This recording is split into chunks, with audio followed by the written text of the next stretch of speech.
Hi, and welcome to the Douglas County Post-Gazette's pilot podcast.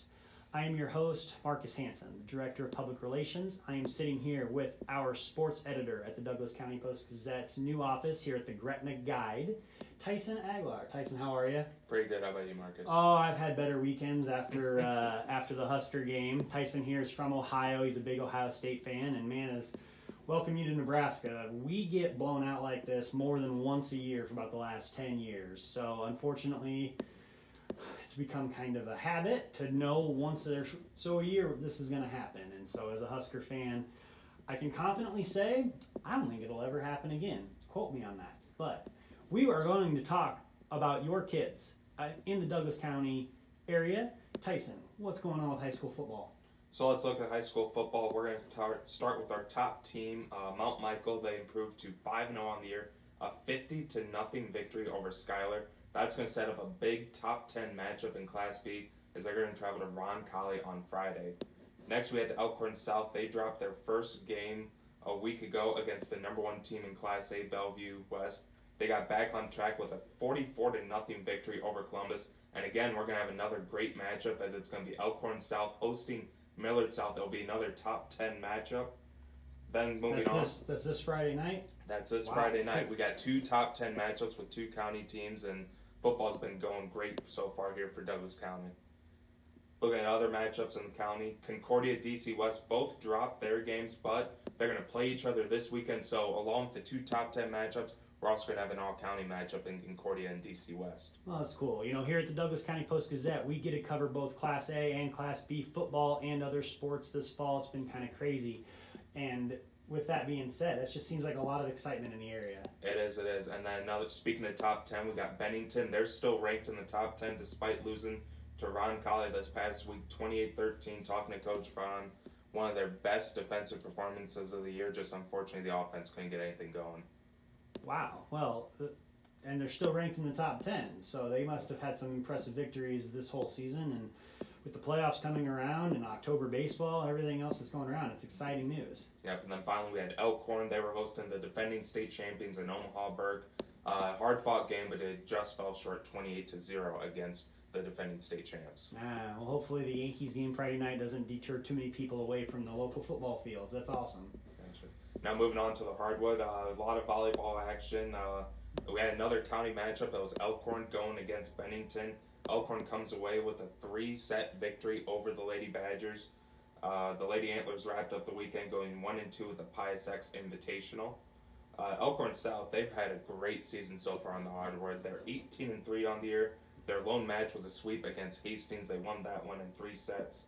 Concordia, their lone match of the year, they lost a heartbreaker 5-setter to Gross Catholic. DC West this past week, they went 2-2. They were able to kind of got off to a rough start to the beginning of the week, but ended with 2 nice victories. And now we got softball going on next. And once again, our softball team's been playing out of this world. Elkhorn, one of the best teams. They only have 3 losses all year. They went a perfect 4-0 this week, which is pretty impressive in softball. I mean, you're playing a lot of games. You're using a lot of different players, and to go 4-0 and winning the LPS Classic, which had a lot of good teams. I mean, Elkhorn's having a great season. Man, that's incredible.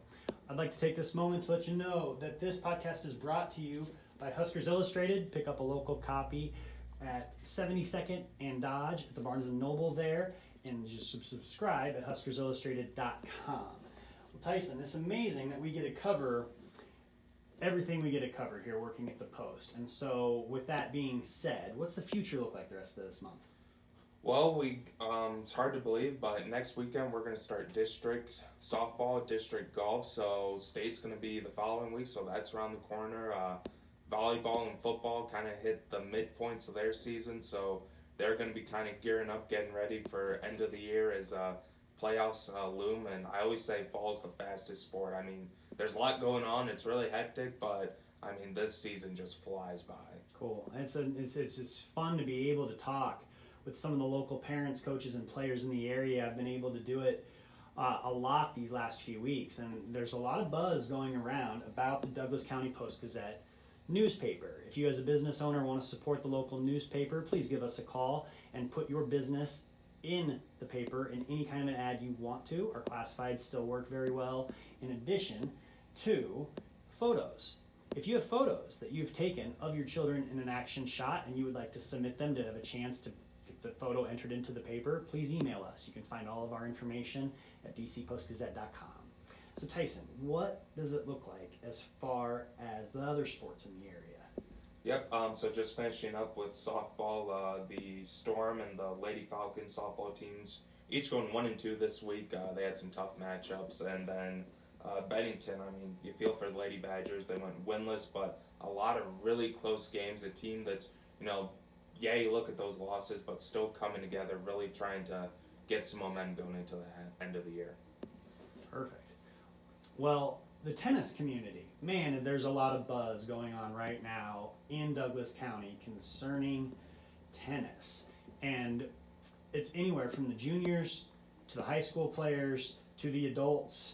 UNO does not even have a men's tennis coach right now. It's kind of crazy when you look at the local area with what's all happening in tennis. What's going on in your world in the tennis community? I mean, just like everything else, I mean, tennis is exploding. Another, example of why athletics are really kind of picking up here in Douglas County, and it's proof with some of the kids that are going on playing collegiately. Elkhorn, they've had a great season. They went 2-0 this past week. Mount Michael, they had a tournament they played in this weekend, had a good showing. So, I mean, just those tennis teams are continuing to improve, and the best part is, I mean, they're going to have a lot of kids coming back next year, and Elkhorn, I'm sure they're looking forward to being back down Class B as well. Yeah, that's right, because they went through the switch, so some of those seniors have to play Class A tennis their senior year, and then next year they go back to Class B because of Elkhorn adding another high school. It's very different. And then as far as the local communities, it's been really cool to see what Chase Peterson has done at Mount Michael and what John has done at Elkhorn. Zachary Quill will be our Athlete of the Week for the Douglas County Post-Gazette this week with all the victories he had this weekend. And seeing that the tennis community has had such a buzz and a rise in the local area this fall, it'll be interesting to see how the women's season goes this spring. Yeah, looking forward to it. I mean, I expect it to be just like this boys' season. Going to still have a lot of great coaches back to lead the girls' squad, so I'm expecting more good things out of our tennis teams. Me too. I couldn't praise highly enough the job the local tennis coaches are doing with explaining how complicated the scoring can be, explaining the format of the triangulars versus the duels versus the tournaments. It's not an easy system. And then state comes around and they have to play a totally different format that they really haven't played all year. It's kind of bonkers the way that it is set up. And we cover a lot of tennis here at the Douglas County Post-Gazette, and we cover a lot of local sports. And so with that being said, we would love to open the floor to questions. If there are any questions you guys would like us to cover on next week's edition of the Douglas County Post-Gazette show, please email them to us, and we would love to get back to you. My name is Marcus Hansen, Director of Public Relations at the Douglas County Post-Gazette. I'm joined with Tyson Agler, our sports editor. Thank you for watching.